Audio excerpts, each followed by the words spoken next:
కాళ్లలో నొప్పి, నరాల వాపు వంటి లక్షణాలతో బాధపడుతున్నారా? వెరికోస్ వెయిన్స్ లో అత్యాధునిక చికిత్స ఏవిస్ వాస్కులర్ సెంటర్. నమస్తే అమ్మా. నమస్కారం తల్లి. అమ్మా, ఈరోజు మార్నింగ్ ఉదయమే నాకు ఒక కాల్ వచ్చింది. ఒక ఆవిడ ఒక ఊరు నుంచి చేశారు, పేర్లు ఎందుకు కానీ మీ దగ్గర ఒక ప్రశ్న లేవనెత్తమన్నారమ్మా.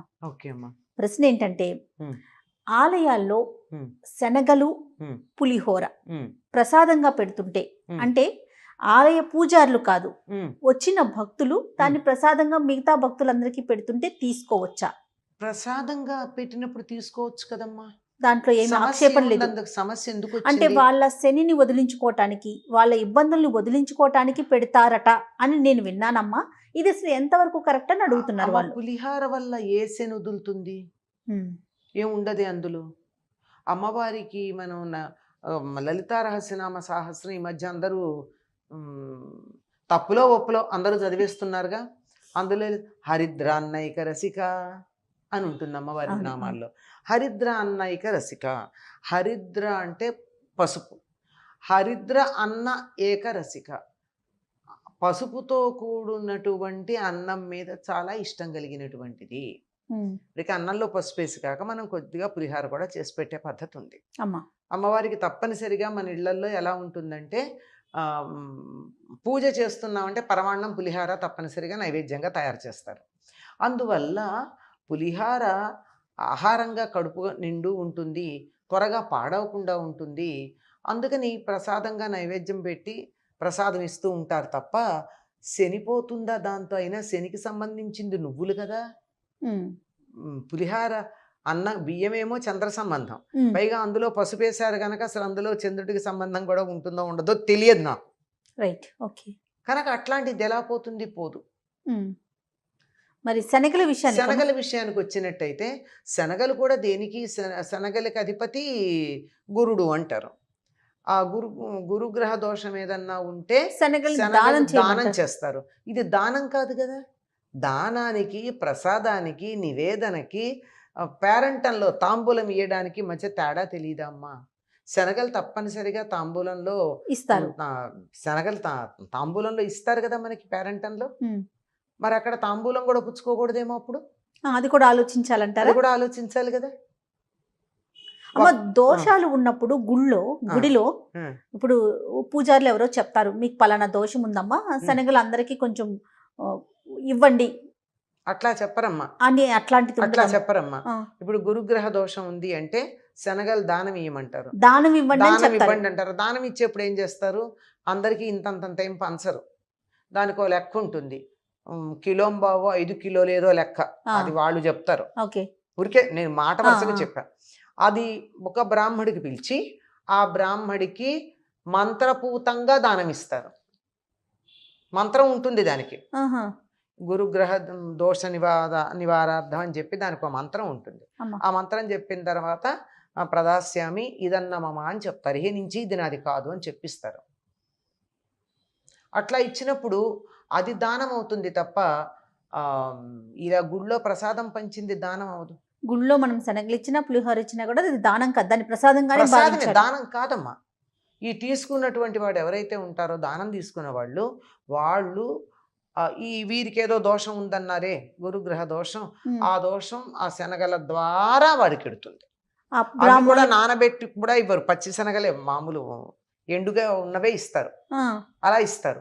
వాళ్ళు ఏం చేస్తారంటే, తీసుకున్న వాళ్ళు తప్పనిసరిగా తీసుకోవాలట. బ్రాహ్మడైన వాడు దానం ప్రతిగ్రహణం వాళ్ళకున్న లక్షణాల్లో ఒకటి.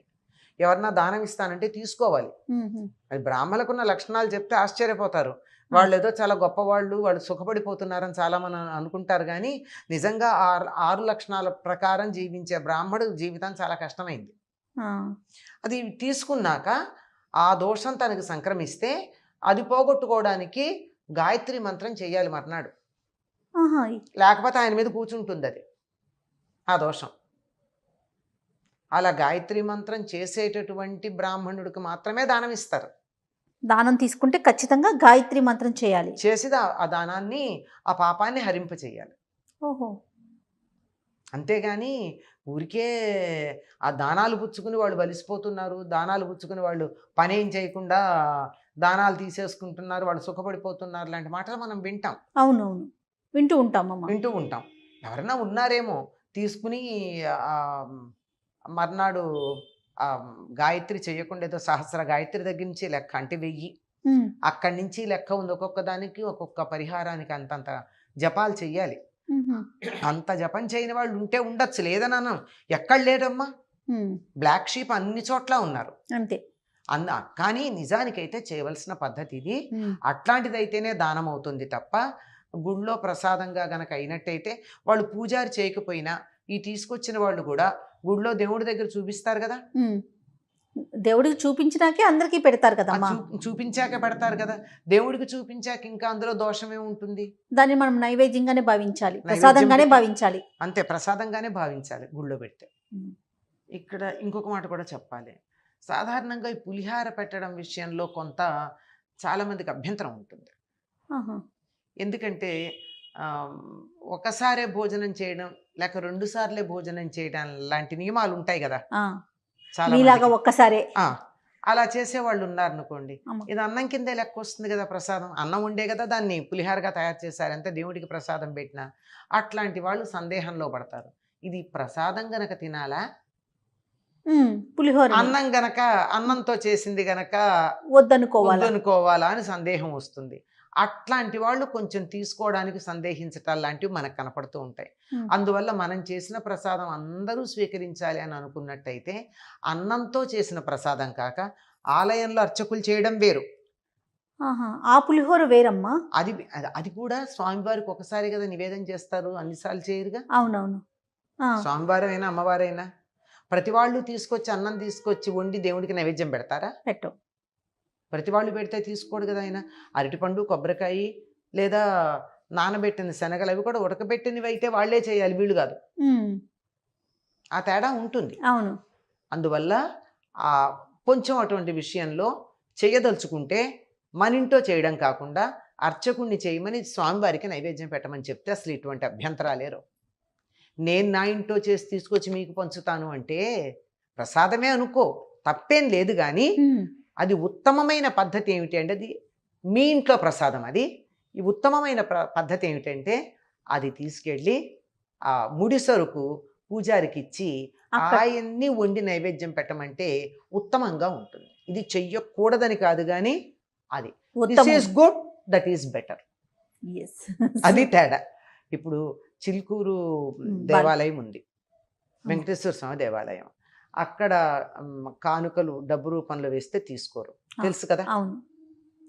అక్కడ ఏదైనా ఇవ్వాలనుకుంటే వస్తు రూపంలో ఇస్తే అర్చకులు వండి స్వామివారికి నైవేద్యం పెట్టి అది వచ్చిన వాళ్ళందరికీ పెడతారు. అదో పద్ధతి ఉంది కదా. అవునమ్మా. అందువల్ల చిన్న చిన్న విషయాల్లో నేను చేస్తే ఎందుకు తినడు, నేను వండితే దేవుడు ఎందుకు తినడు, నేను వండితే నైవేద్యం పెట్టకూడదా, ఇట్లాంటి అహంకారాలకు వెళ్లకుండా నువ్వు దేవుణ్ణి నమ్మినప్పుడు ఆ నమ్మకంతో ఆ దేవాలయంలో ఉన్న నియమాల్ని పాటించాలా అక్కర్లేదా? ఖచ్చితంగా. లేకపోతే నువ్వు నమ్మనట్టే, అంతే కదా. అంతే. కనుక ఆ నియమాలు పాటించుకుంటూ ఆ పద్ధతిలో గనక ఉన్నట్టయితే ఉత్తమమైనటువంటి ఫలితాలు ఉంటాయి. అందువల్ల కొంచెం ఆలోచించమని చెప్తాను. తప్పకుండా అమ్మా. నమస్తే. సుమన్ టీవీలో మీ పర్సనల్ అండ్ బిజినెస్ ప్రమోషన్స్ కోసం కింది నెంబర్కి కాంటాక్ట్ చేయండి.